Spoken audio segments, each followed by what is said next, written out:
दोस्तों नमस्कार। स्वागत है आप लोगों का आज हमारे संडे के ऑटोमोबाइल स्पेशल में की जो दूसरी कड़ी है। आज हम डिस्कस करेंगे इंजन क्या होता है। देखिए, इंजन एक ऐसी मशीन है जो केमिकल एनर्जी को हीट एनर्जी में और हीट एनर्जी को मैकेनिकल पावर में कन्वर्ट करता है। तो जैसे आपने देखा, हमने लिखा हुआ है इस पर, आप सीख भी देखें।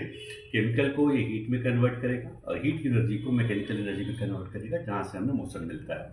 अब जैसे किसी भी गाड़ी को आप देखें, आज के समय कोई भी गाड़ी आप रोड पे चल, चाहे टू व्हीलर फोर व्हीलर, हर गाड़ी में हम पेट्रोल या कोई डीजल कोई भी फ्यूल डालते हैं और फ्यूल को हम इंजन जब स्टार्ट करते हैं तो बर्न होता है और बर्निंग से उसमें हीट एनर्जी डेवलप होता है और वही हीट एनर्जी फिर मैकेनिकल पावर में कन्वर्ट होता है।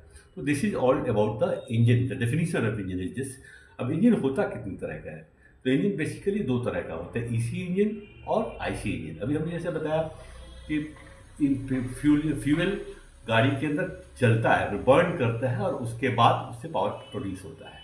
तो बर्निंग का जो प्रोसेस है वो दो तरह का होता है, एक एक्सटर्नल कंबशन, एक इंटरनल कंबशन। अगर जो एक्सटर्नल कंबशन होता है तो उसको हम कहते हैं ईसी इंजन, और इंटरनल कंबशन होता है तो आईसी इंजन।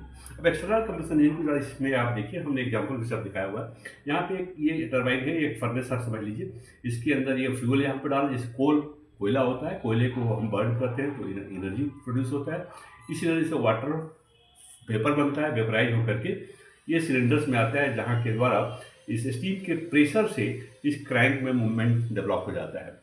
तो ऐसे जो ये मूवमेंट डेवलप हुआ इसको बोलते हैं एक्सटर्नल कंबशन। चूंकि फ्यूल कहाँ जल रहा है? बाहर जल रहा है। तो फ्यूल अगर बाहर जल रहा है तो एक्सटर्नल कंबशन हो गया, और इसमें इस प्रेशर के द्वारा इंजन को ड्राइव मिलता है।